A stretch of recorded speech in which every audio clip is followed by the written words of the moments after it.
Hey guys, welcome to the Sunday afternoon edition of the Socialyetdistanced podcast. We've got today a bunch of friends with us, and I want to welcome you today, for coming in and hanging out with us today. I think you've got made a very wise choice in that we've got a stellar lineup of poetry and lots of excitement and fun and good times to be had. So welcome. Today we're going to be talking, we're celebrating the release of Dan Denton's new book, and I'm going to let him tell you all about that later on. And he also has some things that he wants to say as we go into this. So let me just give you a little background. Dan wrote poetry and short stories while he worked in the Rust Belt factories, and he endured his own addictions, homelessness, rehabilitations, multiple divorces. It's kind of a mini intro into the world, and we should pay attention because I know that I have, and I'm sure that lots of other people we know have experienced all these same things. So say hello to us, Dan. Tell us a little bit about what's going on today. Hey, everybody. Real quick, thank you first for showing up. And thank you to the people that agreed to read today and spend time with me on your Sunday afternoon, where it's actually 70 and sunny in Ohio for once. Jesus. I see Steve just joined. Hi, Steve. Real quick, I'm going to do a raffle. Right. I think Jack's going to do the raffle. But what we're going to do is we're going to give away a bundle. This will be all 4 of my published books at this point, including my first ever poetry collection, 5 Songs for the UbderDogs, that we're celebrating from Luchador Press.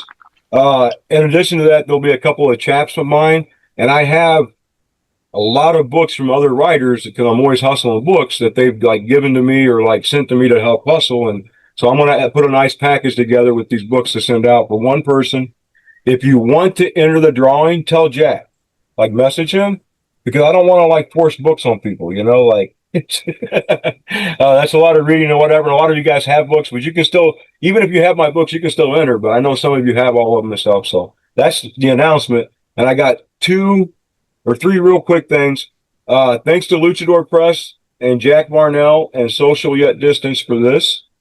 And throughout this show, there's going to be everybody reading tonight has a book out or a new book coming. So that's why I asked them to join and read with me, because I want everybody to share all their links. Everybody here is a friend of mine that I love. I want them to whatever. So there's going to be a lot of links shared today. The best way to just capture them all is to follow the people reading. Follow Social Yet Distance, Jack, Ted, Wendy, Grover, and Michelle. And then one more announcement. It's my book release party, and weed is legal here. So if you see me smoking weed, just deal with it. Sorry. That's it. Thanks. All right. Thank you, Dan. Guys, the easiest thing to do for the raffle for me would be if you will just put in chat, and I want everybody to use the exact same phrase, I want a fucking book. Okay? If you put that in the chat, I will compile those as we go through the event. At the end of the event, I'll have my AI assistant in the corner do a random drawing, and we'll announce that as the final closeout for the day. But go ahead and do that now if you're interested. That'll give me a head start, and we'll try to remind everybody as we go through for the rest of the show. Everybody ready? Okay, I get to open up. So here we go. I'm going to read a brand new poem nobody's ever heard, nobody's ever seen. So let me go with that. This piece is called War Poet. Fused into a congestive heart failing, land full of coffee and shot glass discussions, schooled by the ancient schoolyard taunts of good guys and bad guys, winners and losers, fucking cowboys and Indians. The communities that we fight to find, that we wrestle to define, that we defend while still blind, smolder under a bright, invisible, domed iron sky. Language, speech, whatever we thought must be said, or whatever I thought I needed to hear, well, that becomes the virus, and it injects itself into us. And it's a perfect epidemic from the germ of an idea, metastasized into the currencies of identity and asking who it is that we become. Bright white line drives us down into the heart like dead undead, tripping the light down centuries, smack into a nation like dead undead. Gathered in the constellations, giving stars their quadrants, deployed beastly bouquets, conversation tourniquets, pinching off your native tongue from the practice of swallowing. Thunder is building in the Ellis Islands histories. Just jump the turnstile. The tracks line in Empire's belly, mining borders, guarding spaces, with flammable white flags damming our oil-slicked rings of fire. Circling the wagons with accuracy as needed, stirring the huddled masses in the Unitarian unknown tombs. I whistled past Dixie's grave, yards bristling at the shining new century growth, and the soylent lends more new green, but no more cotton, no more sugar, no more oil. The ancients taught hearts to speak in a new diction, but the loud chewing of what we were being fast food fed blocked the sound. Thanks, guys, for listening. Thank you, guys. All right, so I just closed my document because that's how I do things when I get nervous. All right, so today our first poet is going to be Wendy Cartwright, and Wendy and I do not know each other, so I'm not going to make any catty personal comments. But I will tell you this, she's a poet, author, photographer, and a freelance journalist. She lives in Columbus, Indiana. Her travels have taken her as far as the Maya ruins and as near as the next door filling station. Her undiscerning taste allow her to find creative fodder regardless of location.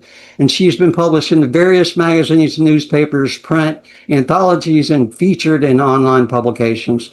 She's published 5 books and was a co-founder of the independent press, Keeping the Flame Alive. And I'll just leave it at that. And you can find more information about her at her link tree. And I'll let her tell you where else. And we'll try to get those links at least in the playback so everybody have all that. Okay, and so with that, take it away, Wendy Cartwright. Welcome. Hey, thank you. And thank you, Dan, for asking me to read. And first, I want to apologize. I have a 3-day cold, so I could sound kind of funny. But the first I'm going to read is from my first book, Everything I Said I Wasn't. Everything is in the link tree on my Facebook, so follow me there. This is called Kentucky Bourbon. I never drank bourbon in Kentucky. Vodka, yes, no Jim Beam. Double screwdrivers, cosmopolitans, sucking them down as fast as I could from nightclub to bars. Seedy dives with dirty toilets, puke on the floor, some of it mine. Finding love through cocktail glasses, kissing on the dance floor, hoping for a ride. A one-way ticket to anywhere with anyone. Let's get out of here. Let's go someplace quiet so I can pass out on your bathroom floor. Head between the toilet and the tub. Linoleum cold feels good on my head. Your bathroom is bound to be cleaner than this. And this next one is from my second book called A Painful Prick. Most of my poems are on the shorter side, so it's called I Fell So Hard. My parachute malfunctioned at 35,000 feet, and all the while, falling at breakneck speed, my heart raced in the atmosphere, and I was breathless as you lit a candle and sang songs to the new me from your pedestal that I added stones to so that you could be high enough to catch me. But you never held your hands in the air, and I slipped through those fingers I love to hold. Seaweed wrapped around your ankles, kicked off like muddy shoes you never wore in the house. Yes. And I'm going to read a few from the newest book called Good Girl. All of these are available on Amazon. I think this last one's my best book, but don't we all? Right. I often don't title my poems either, but I've gotten some grief for that. So this is untitled. Ivy grows from behind the baseboard, trailing the linoleum inside the kitchen door. The floor sags beside the register at the foot of the bed, and there's a crack in the concrete under the back corner of this house. All reparable with the right tools. But I'm not a master carpenter. I have a black thumb, and I'm horrible with foundations. So vines fill the cabinets, and I crash into the basement in my sleep while the house falls all apart around me.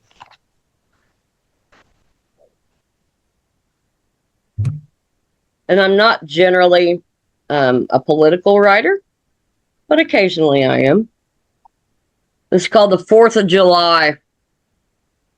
The only fireworks I saw were flashes through the transom window at 10:32, curtains still drawn on my big picture windows as protection from the week-long explosions of a migraine. I had a conversation about fireworks before it was even dark. The pointlessness and frivolity that seem even more pointless and frivolous these days. I heard fireworks for more than an hour while I lay in my bed waiting for sleep. Loud, hollow launches on the other side of every wall. Waiting for the cracks like counting seconds between lightning and thunder. Aware that sparks rained down on my hot summer roof. I wondered what is wrong with me that for 2 years I haven't had the slightest interest or care about goddamn fireworks or Thanksgiving turkeys or Christmas trees. And I fell asleep to those explosions beneath a rooftop of ash, thinking about renter's insurance without interest or care of it burning to the ground. Yes, thank you. And the last I'm going to read from this is Speechless, and this is for Billy. A man walks into a bar. The bartender says, "Why the long face?" "Because I'm tired of walking into a bar just a man, and my face is no longer than it was yesterday. It's only that you just noticed, or it's all you can think to talk about today." A man walks into the sun, and his chin grows long behind his back as the light hides his face from the shadow. And this is this is unpublished, and I feel like it needs an introduction, so I don't feel right putting it anywhere. But I don't know about you guys, but sometimes we here in the Midwest find little tiny Jesuses, little plastic Jesuses, just stuck places for us to be raptured, I suppose. But this one I found was at the ATM, and there was something wrong with it. So this is called Jesus Was Waiting for Me at the ATM. Of all the places to be raptured, the last place I expected was the ATM. I thought maybe in my sleep or reading poetry in the wild, surrounded by fellow degenerates, a public display that we're all worthy of pie in the sky mercy. I waited patiently, let go of the wheel. He's supposed to take it, right? After 3 minutes, the car behind me started to honk. And when I looked back at Jesus, I noticed his tiny little face. Something was wrong. His nose eroded and black. I think the guy has syphilis. I realized Jesus really is one of us, stricken with impurity and madness, gave up on being saved, stuffed the cash in my pocket, and headed down the road. So, thank you guys again for listening. Thanks, Dan. Thanks, Jack, for having me be a part of this. Thank you so much for being here. What a stellar set. Thanks for coming and contributing our Sunday afternoon sunshine. All right, so what do we got going on next? I have no idea. Let me see my guide here. I know we're enjoying some pretty good poetry. I know that so far. Okay, so next up, I have on my list Ted Jackins, poet and musician and a multidisciplinary artist from North Carolina. He's also a pretty good friend of mine, and we like to trade barbs back and forth about really weird shit in the middle of the night because neither one of us sleep. I believe he's a vampire like me. We just haven't confirmed that yet. He is, however, author of multiple collections and chapbooks. Most recently, he penned But Did You Die? It's by Two Key Customs, and it's available on Etsy, and I'm going to drop the link right now into the chat so you guys will have access to that. And with that, I'll say, hey, it's good being your friend, Ted, and thanks for coming and hanging out today. And we got some work to do as well, my friend. So take it away, my friend. Thank you. Thank you. Thanks, Dan. Thanks, Jack. Thanks for everybody having me. I'm going to be struggling because I haven't gotten my books in the mail yet, but I do have a new book called But Did You Die? It just came out from Two Key Customs. But I have the manuscript and have published a few things from it in various places, so I'm going to be reaching into the bag for that. This first poem appeared in the In Conversation section of the Literary Underground from Michelle, and it is basically my coming out poem. That is one thing I should have told Jack beforehand. I do use they, them pronouns. I am non-binary, and I didn't realize that until I was 40, so here is a poem about that. This is called An Open Letter to Michael Stipe. Oh, God. You on a magazine cover wearing eyeliner meant more to me at 13 years old than gold. Secretly queer in the South, I wouldn't come out until I was 40. And queer artists always spoke in a language I could understand. I'm forever questioning everything, both cosmic and personal, forever hedging on the gender question, feeling safe in makeup, more myself with longer hair. And I've never really ascribed to a male point of view, nor a view of myself. And hey, I look good in a dress. Nice. This is another poem that appeared in Conversation. It's a bit on the shorter side, and it is about how we, as we get older, we kind of lose connection with our friends, and you tend to see people like once a year, whereas you used to see them daily. And this is called The People You See at Funerals. The thing no one prepares you for is the loneliness of adulthood, as friends scatter like ashes in the wind, meeting once every year or so at wakes or weddings, and that friendship sits on a shelf in the back of a closet like your best funeral or wedding suit, a little lived in, but that doesn't make it mean any less, as it's taken out and shown sunshine and love on these rare occasions, how it fits just the right way, as if no time had passed at all. Okay, this next, I'll read two and then we'll jump off here. These are from Big Hammer. This just came out a couple of months ago from Dave Roscoe's out of Jersey. And I had 4 poems in it, and I will read 2 of those. This is called Insomniac Blues, Slight Return. Secondhand sunshine crawls through tattered curtains, air thick with dust, ash, and endless detritus of many misspent afternoons, busily whittling words down to razor-sharp turns of phrase, crime scene scenarios, pages torn in half, burning backwards, revealing messages in the clouds, clear as Chinese cookie fortunes, riddles rendered in miniature, coaxing songs out of sonnets. And finally, this is Mind Left Body. This is for Phil Lesh of the Grateful Dead.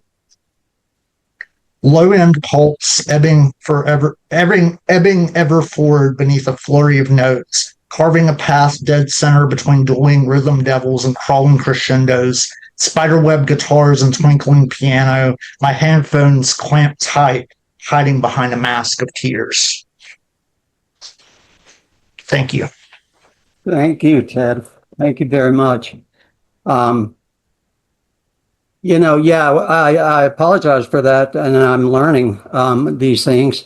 And as soon as I can get up north a little bit, and we can hang out and straighten this business out.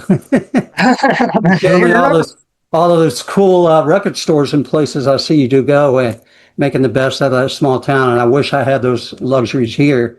But I got Athens memories big time, buddy. Here, Michael Stipe.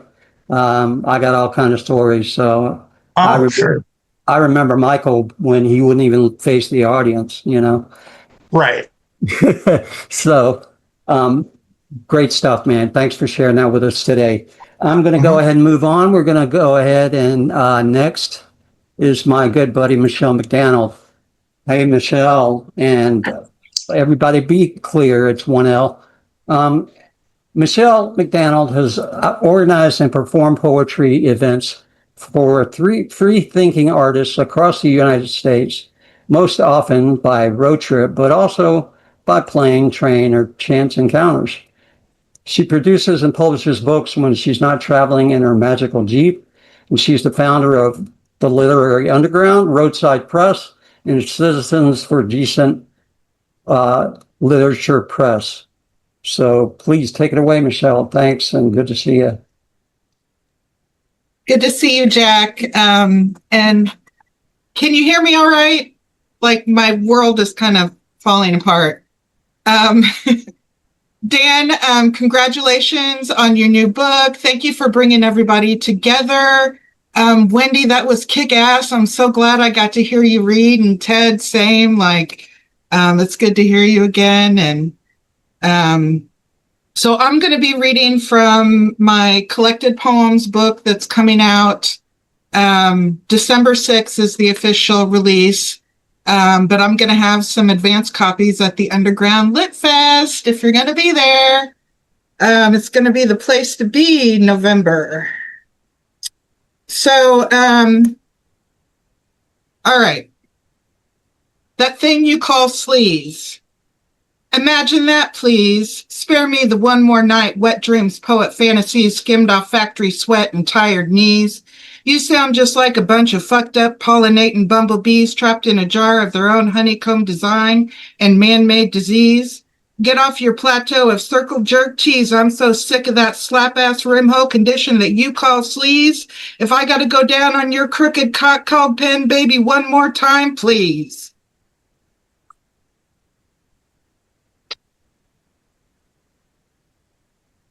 Rookie and the world. I just need help when I want to grab something. Were you blind or were you stupid? I'll never know. Rookie and the world quickly turned from juicy fruit to Adam's sour apple. I look at how often we're similar across maps, photos, cables, words. I draw lines connecting, sounds to make you shiver. I put an X there, blood-curdling, terror, horror, in stereo. But more so than I see you, I saw myself once, floating above an open me, stuck like a pig on the conveyor belt. And the line was shut down, and the men and women working there, they were tired of that. They were tired of that line shutting down for whatever reason up ahead, for whatever didn't matter. They wanted that line to go. They wanted that piece of meat right there to get cut, get bagged, get boxed, and get out. But this is the nature of things here. I have the whole world now like a reincarnation. It's good to be born again. Yes. It's an odd one. Not like the movies. I went down to see what was going on as if I didn't know. Well, maybe more to confirm that all was as the world goes. If the faces change, the people stay the same. They still know who I am to who I am in the scheme of things. Jay, I said, you were out of your element, I explained. Yes, she breathed through her eyes. I heard tell of it in the movies, though never seen it done in real life. And in a place like this, well, it didn't seem very nice. I was afraid the smoke in the air might vaporize her head. She touched my face with her little hand, said, come with me. Then I knew it was bad, worse than I thought. I found a bar stool to hide behind, a key to send her away with. Now and again, in a quiet, empty moment, I think about her unwearied commitment to a slow and lonely death.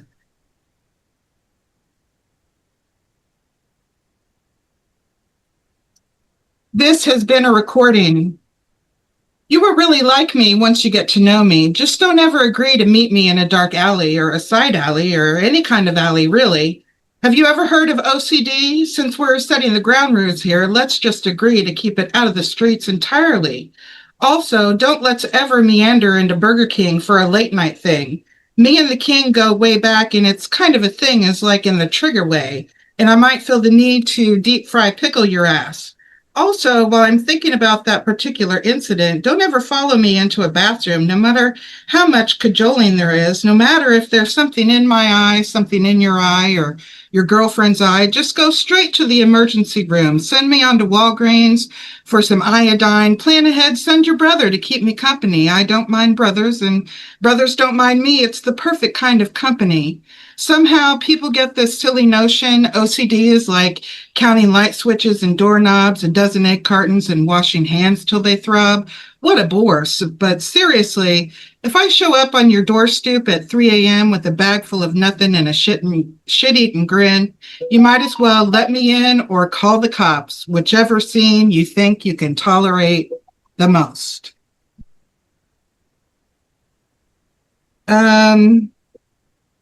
All right, two more.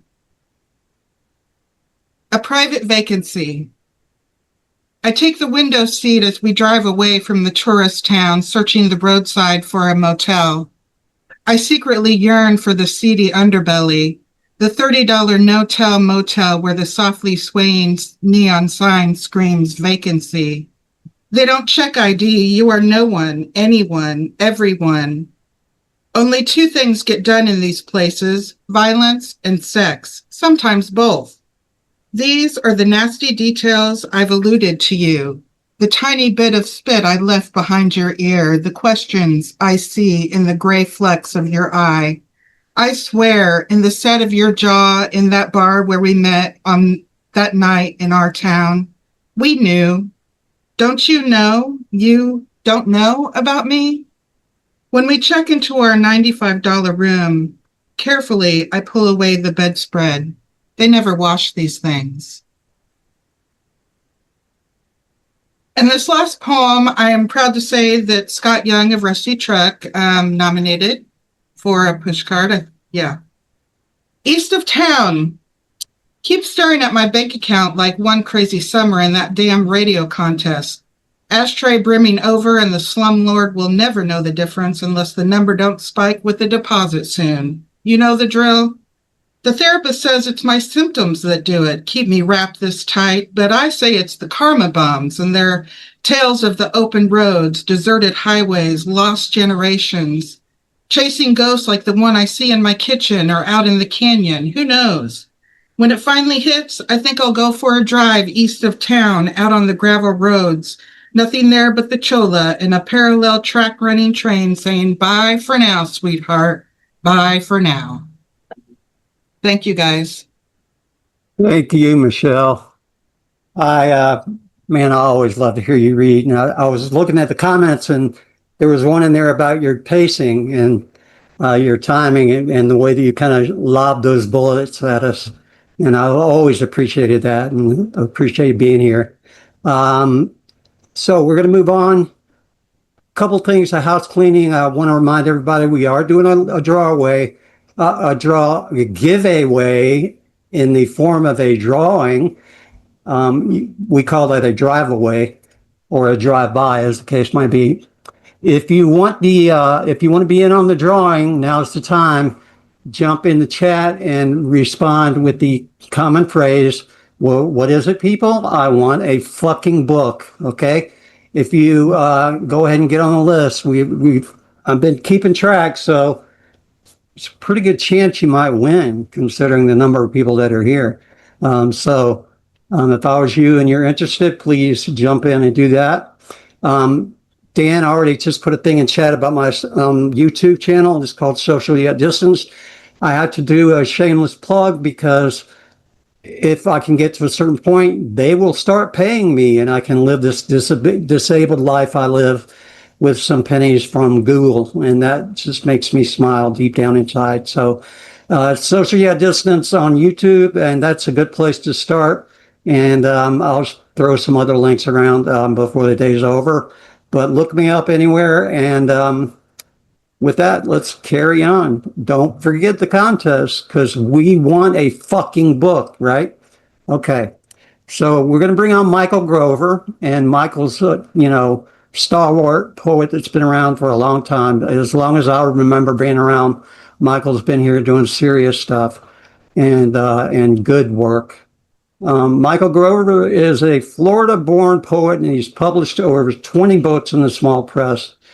His newest work, Fatherless Child, in a eulogy for my father, is now available from Roadside Press. He currently lives with cancer and his dog in Dundee, Florida. He's not particularly proud of being Florida-born, but he does work very hard to change that perception. So with that, talk to us a little bit. Throw some gospel at us, Mike.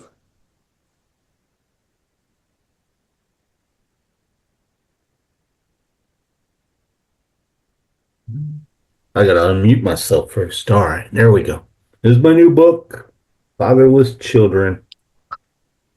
Roadside Press. I want to thank Michelle for publishing it, doing all her hard work. It looks great. And I want to congratulate Dan for the release of his new book. And thank you for allowing me to read, Dan. Most people won't allow me to read, you know. Anyway, I'm going to read a few poems from Fatherless Children, and then we'll move on to some newer stuff.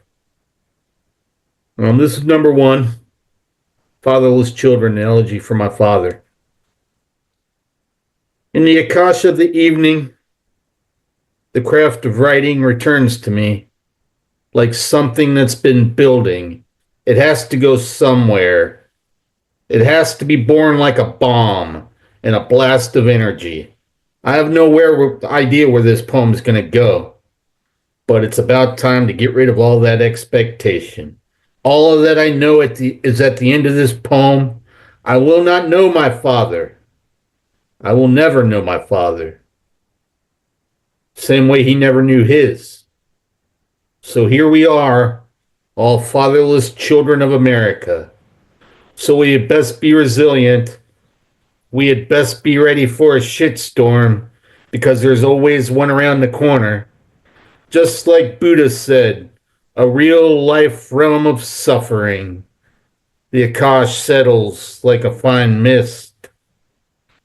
The sun sets over the sky, sets the sky on fire in the distance. And that's that. Which one on this page? Oh, this one. This is number 22. Church is every day under the avocado tree. 6:30 Sabbath. Come ready to bleed. It's not just the mosquitoes that draw blood around here. It's the words in your head being born.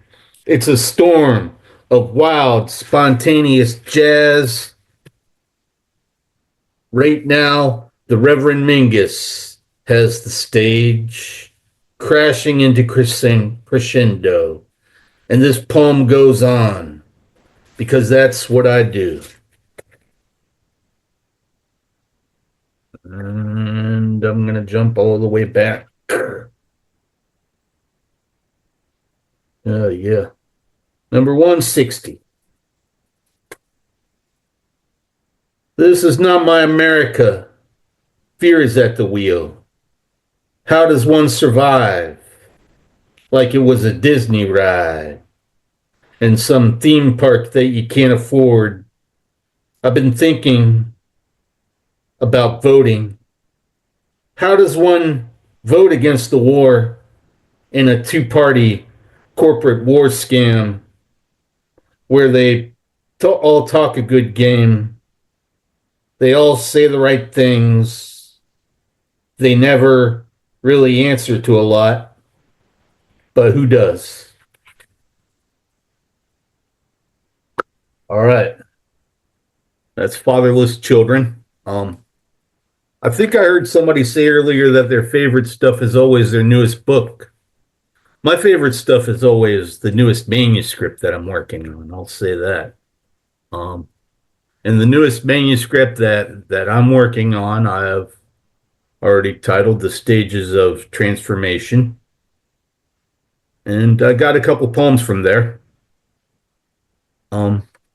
This one is called Too Heavy to Ascend.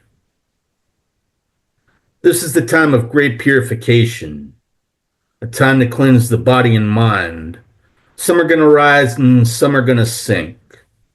All that I can do is watch. It was their own choice or lack of. The whole world is on fire, and they're turning up the pressure cooker. Broken people everywhere cooking, broken mind, easily programmable, false gurus snatch up. The real ones are hiding in humility.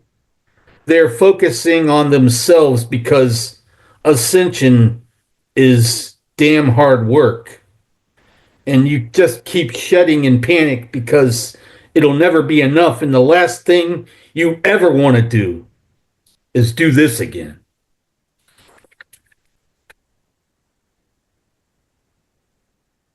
This is for America. It's probably something that we're getting acquainted with. It's called fascism.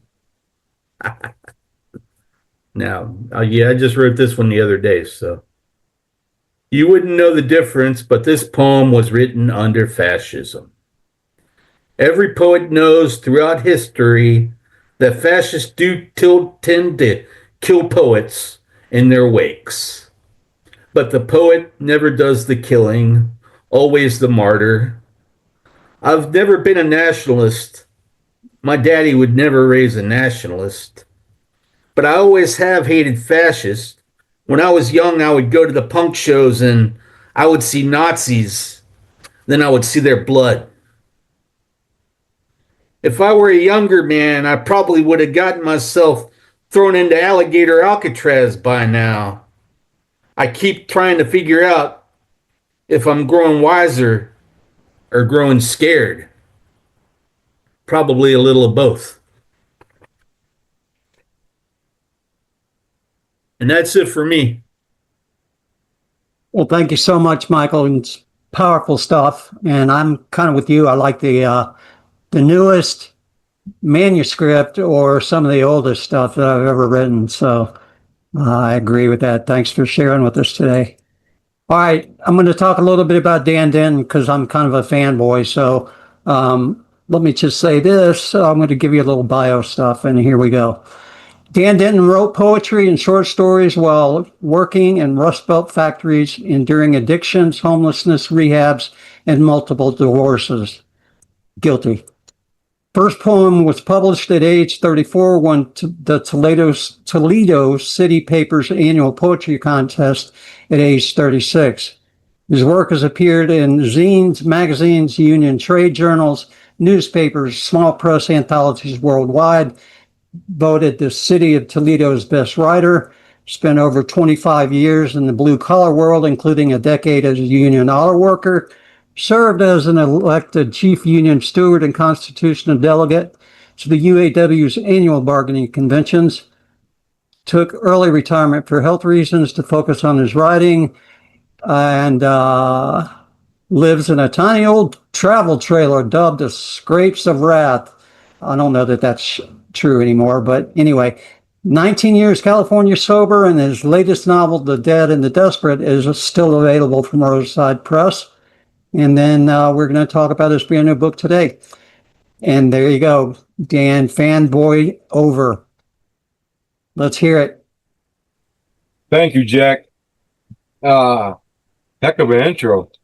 You know how sometimes when you Google something, it'll pop up like an AI answer. I don't know how to shut that shit off and whatever. The other day I was trying to Google like a promotional, like somebody had made a good quote about me on a review. And I was trying to Google it and find it. And it popped up like a little Google AI review. And I need to really do better at writing my bio. That's all I'm saying. Anyway, thank you, Jack, for hosting. Thank you, Ted, Wendy, Grover, and Michelle for joining us. I know I missed a couple people shouting out in the chat because I couldn't keep up. But, Lauren Parker's here. I shared their link, and my buddy Wes Hines here, an incredible writer. Norm's here, James Norman. He's co-editor, incredible poet, by the way. Norm's one of my favorite living poets. And he's co-editor of Zeitgeist Press. Scott Young's here from Rusty Truck. He's one of the first people that's ever published me and a longtime mentor. And thank you guys for coming. And I'm going to quit rambling and read. Fight Songs for the UbderDogs is my first ever poetry collection. It's from Luchador Press. And this first poem is the first poem I ever read. And like I got invited to like be like at an open mic really at like a literary festival in Griffin, Indiana, many years ago by Michelle. And this is the first poem I read, and I made a lot of friends there. So I'm going to read it tonight. It's called Namaste, Motherfucker. Wake up for work, take time to meditate, to find peace in the morning. Namaste. Traffic is slow through the construction zone, but you left early enough. Namaste. The supervisor is yelling because the line is stopped, but you smile and shrug it off. Namaste. Two co-workers laugh at a homophobic slur. You grit your teeth, politely tell them it's offensive. They call you a faggot lover. Namaste. Hour 9 of a 10-hour shift and you're just grinding to make it through a long day. Namaste. A truck honks at you because you're driving too slow on the way home. The truck swerves erratically, pausing alongside to yell and cuss and give you the finger. You take a deep meditative breath. Fuck you. Namaste, motherfucker. Namaste. All right. Yeah, that's a fun one to read because it gets attention, you know. Even if, Michael Grover was great, honored me by doing a review of this before it released. It's available on the Literary Underground's In Conversation page, where they post new reviews and poetry and short stories and columns every day. You should check them out. But Grover mentioned that my book could have used a little editing and it's a little long, and he's right, because these are like, some of these chapbooks were published like 2016, 2018, 20. So this is like, I didn't want to change like my writing, I didn't want to like fuck with it too much. So this is like a good like timeline, I guess, of my writing a little bit, because it's selected poems from those chapbooks from like the last decade or more. So, but Grover's right. Some of this shit could have used some editing. All right, I want to take a little trip back to my childhood real quick. This is called Big Green Electrical Box and East Rudy Dreams. When I was a kid, we used to play on this big green electrical box. We tagged it with pink spray paint one summer, and another I laid behind it with an older girl. And after smoking a doobie, she gave me my first blowjob. The big green electrical box would come alive and hum as ancient window fans battled the summer heat. I think those electrical currents got in our brains and upset our rhythm. Half of the group that hung around the big green box ended up hooked on drugs. 2 of us never made it out of those projects alive.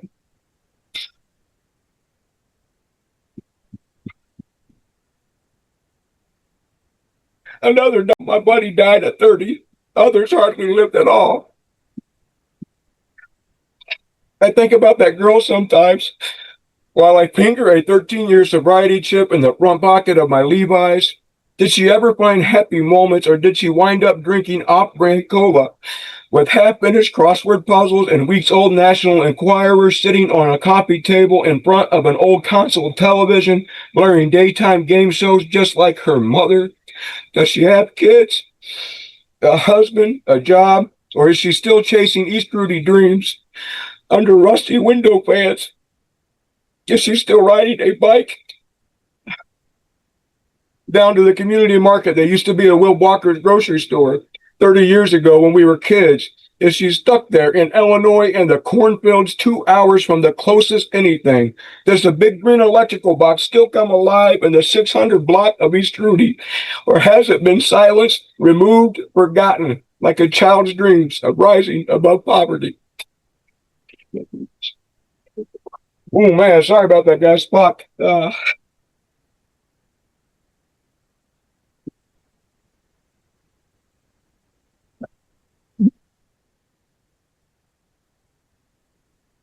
shitty thing about getting sober at 27 is you get to watch a lot of your addicted buddies die. And I'll read you more about that later.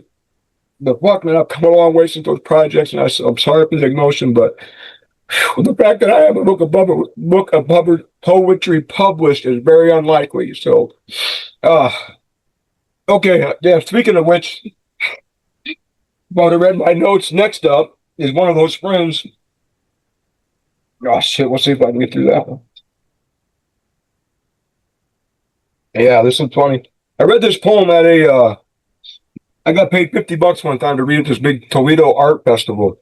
They had a poetry event. It was like beautiful, man. It was outside at this promenade park on the river in downtown Toledo. There was a big giant ass TV behind us, and like the whole city council showed up and the fucking Lucas County commissioners, and they had just installed these homeless benches there, with the arms in the middle. Well, I used to be a homeless alcoholic and drug addict, so I read this poem and made them all mad, and I read some other homeless poems, but this is one of them. It's about my friend Andy. Andy, my friend. I always remember sitting on the front porch while we were in the halfway house together. We'd chain smoke cigarettes and talk about art and history, trying to ignore the reality of how our addictions had beat us down and how our mental illnesses were always trying to finish us off. I always remember the times we had coffee.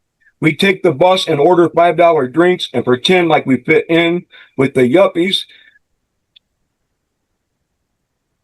drinking their soy lattes. We both knew we didn't belong there, but we tried because the coffee shop was better than the gutters we climbed out of. I bought that piece of art from you because I loved it, and you needed money to buy some groceries and a gift for your mother on Mother's Day. It's proudly displayed in a friend's house now because I live in a camper.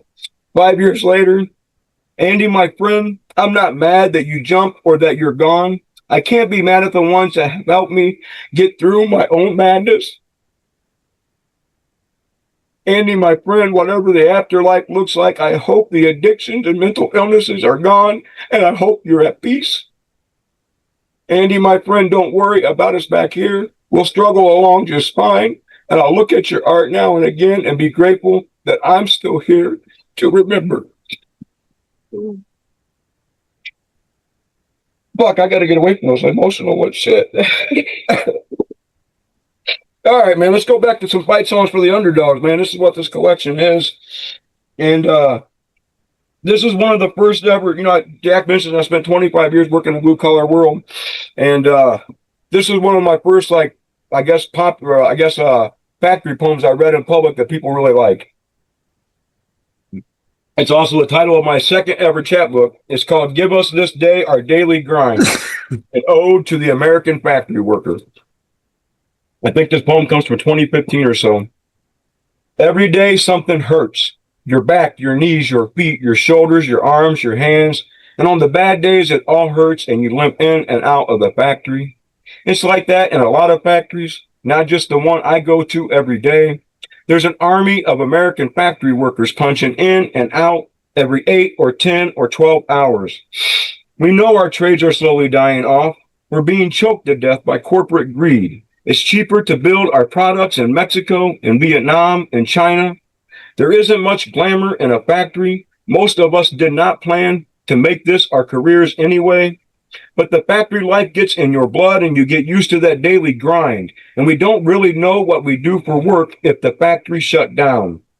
And you wouldn't call it a noble profession, but whole cities have been built around us. They say it's the Rust Belt now, but most cities wish they had more of us because when our hours are good, the economy is good. And really, we might be the backbone of America, but what do I know? I'm just an old factory worker. All right. Let me go quite quick. I was supposed to read like 15 or 20 minutes and I cried for half of it already. Shit. Okay. I'm going to read this one poem and I'm going to let it speak for itself and we're not going to talk about it. And I'm going to move on right after. You ready? I wrote this poem in 2020. It's called Militant Jesus. At first, I laughed when I heard someone say that Trump was sent by God. But it stopped being funny when I realized they were serious. Then I watched as cops and soldiers terrorized Americans with tear gas so Trump could take a picture with the Bible in front of a church, holding a holy book in the air, smiling as Americans cried out. Then I remembered reading in scripture that Jesus wept. All right. 2 more poems and I'll be done. So I one of the first things I got called most often, and half of my reviews say this, and over the years, I've had this reputation. My buddy, another mentor of mine, Bob Phillips, who's the best poet Toledo's ever known. Man, you should look him up on Facebook. That guy, he's one of my first mentors, him and Grover. But Bob Phillips told me one time if somebody else says something about me, I could claim it or something, right? So years ago, I got the nickname as a Toledo Bukowski. So I would be a dishonor to myself if I didn't read a poem along those lines. This one's called Friday Night Sirens. You can imagine being a homeless alcoholic and a drug addict and working in factories, why they called me the Toledo Bukowski. There's always something about a payday pocket fat with hope that drives a man to chasing full moons and midnight dive bars, chasing higher highs, lower lows, chasing Friday night sirens and too short skirts with too thick thighs, chasing comfort in bottles and syringes, comfort in the arms of and between the legs of trains waiting to be derailed, chasing powder keg lovers that go together like cornbread and grease, sweet on Friday nights, full of heartburn on Saturday mornings. All right. And then my last poem I'm going to read, this is the title poem to the book. Shit, I can't believe I made it through this shit. Oh, man, this is a little bit of a longer one. And this is not one of my best poems, but it was a poem that I had published, and I wanted to include it in here, and it became like a great title for the book in the end because it kind of described what I hope my work is. One of the things I've thought about lately, for a long time, I've been a union official, and every rally, whether it was Black Lives Matters or a protest or a strike or whatever in Toledo, I was one of the ones usually near the front, sometimes with a megaphone. And I've had a lifetime of PTSD, and I've been through a lot, and now I can no longer do those things because law enforcement and conflict are two of my biggest triggers. So I've been thinking a lot about how every hard time in the world, we'll just say it like that, every hard time has required the artist to kind of fuel the revolution, to kind of fuel the hope, to kind of and I really hope that my work and my writing is like an antidote or like a relief or a refuge, and it fuels like those people that can do the frontline work when I can't, right? So this is that encompassed, I hopefully, what this book entitled or is contained in the book. This poem's called Fight Song for the Underdog. This is for every human that's ever lived with depression. For every human that's ever lived with a voice inside their head that keeps whispering, kill, kill, kill yourself. This is for all the big folks standing in line at McDonald's ordering a salad and a Diet Coke. This is for all the pimply-faced teenage boys walking down high school hallways trying to work up the courage to say hi to a cheerleader. This is a fight song. This is for all the poor kids that are thumbing through Car and Driver magazine, daydreaming about Lamborghinis. This is for every little girl that's ever dreamed of growing up to be a princess and whose parents could never afford to even buy Barbie's plastic dream house. This is an anthem. This is for all the geeks that have ever played chess. This is for all the cover band lead singers wailing their lungs out at the empty corner bar. This is for all the old men walking to the carry-out to play their pick 3 numbers and to buy a pack of $1 cigars. This is your fight song. This is for you and for me, for everyone that's ever felt invisible and unloved and less than. This is for everyone that's ever felt fat or too thin, and especially for the ones that have ever been told those things. And for everyone that's ever wished that their tits were bigger or that their dick was bigger or wished that they had just one friend.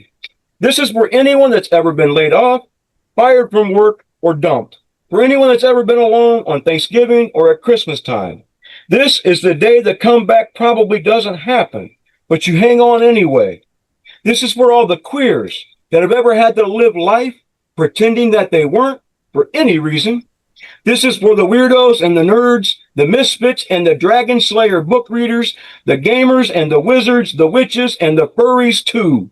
This is a fight song for those excluded because they just didn't fit in, despite having flower gardens for hearts.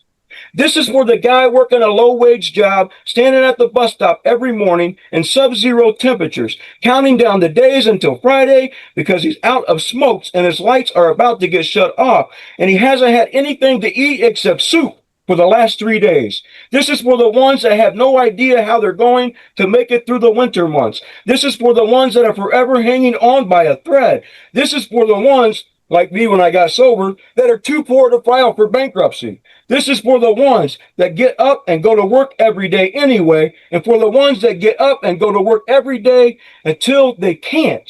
Because God damn it, this is for the underdogs. This is our fucking fight song. Thanks, guys. Thanks all for coming. Thanks for the readers, and thanks, Jack. And we'll smoke a cigarette. Encore, encore. Man, Dan, this is, people wonder why I would do something like this on my Sunday afternoon, and you are the reason why, my brother. Tell the truth like the truth needs to be told, and tell it without reservation and with the energy that it requires. Because people, I think that we all have a lot of things to say, and considering what's going on in the world, there's a lot of things that we have to say that a lot of people really need to hear. So thanks for being brave, and thank you for having me to be a part of this. I will do my usual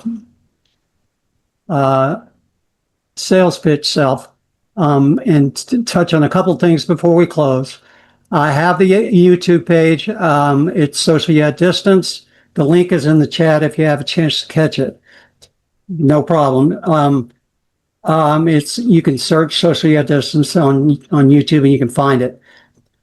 Follow the Facebook page, and I'm linked everywhere, and I post all kind of random shit everywhere all the time.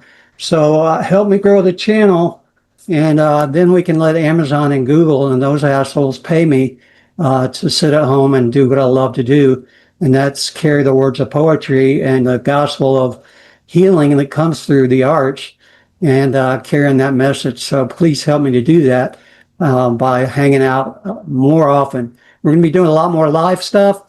The channel itself right now has a shit ton of old interviews, including one or maybe two with Dan, several with Scott, people in this room. So it's worth your time. There's also lots of fill-in of my work.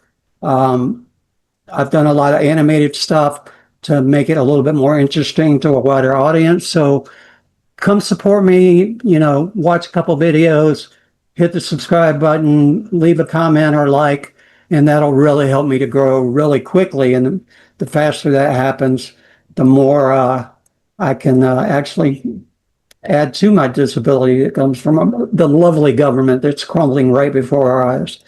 Enough said about that, but thanks. And we are going to do a drawing, I believe.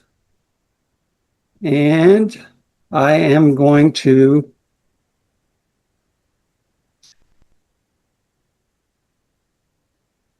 random draw a name from this list.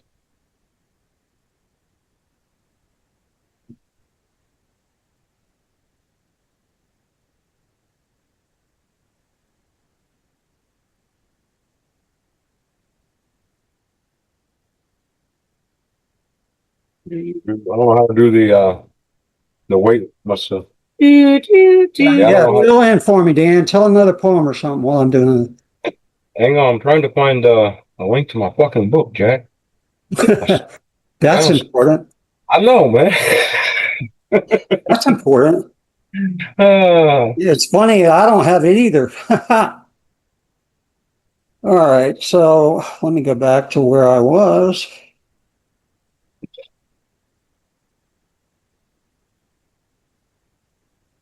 Every time I get a message from Zoom, it hits me on my phone, and so then I got to find everything again. No worries. I'm still looking for my link too. Where? Oh, there it is. Yeah. Okay, random draw a name from this list, and there's names following, and Lauren Parker is the random winner of our package. Awesome. It pays to be last in line, Lauren Parker. I Congratulations, messaged you Lauren. personally. She, Lauren, pre-ordered a book. I did.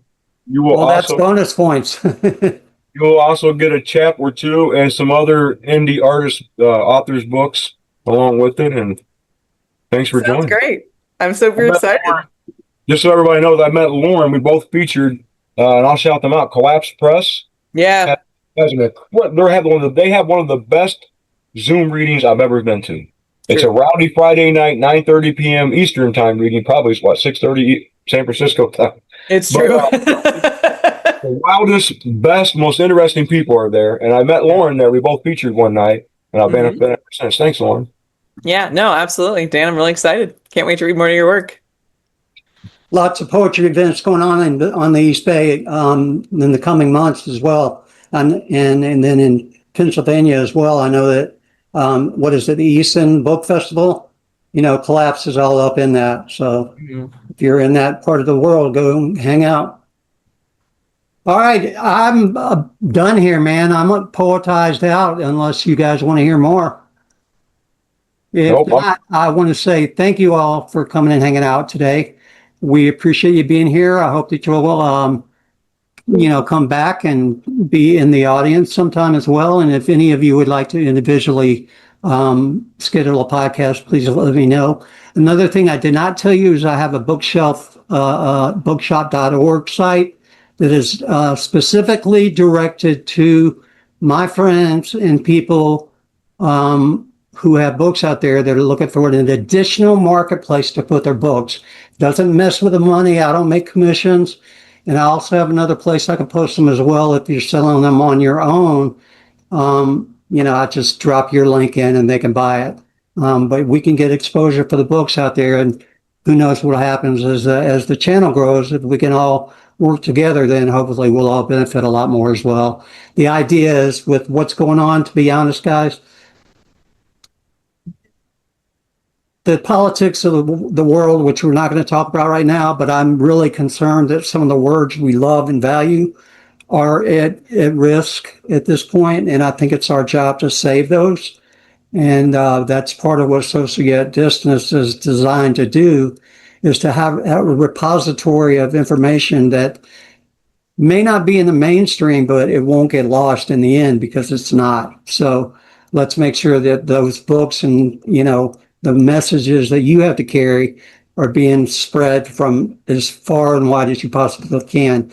I don't want to step on any presses. I don't want to step on anybody who's selling books. All we want to do is add an extra market. I won't make any money or anything. It's just another place to put your book to a different audience that might get intrigued because of something I do somewhere else. So keep that in mind. And I saw a comment, I think it was from you, Lauren, about how we need to all join together and love each other, and let's do this. And that's what this socially at distance is all about. And that's what these people that are in this room are all about. So come and join us. And thanks everybody for being here today. And I'm going to turn off the recording part. Thank you, Jack.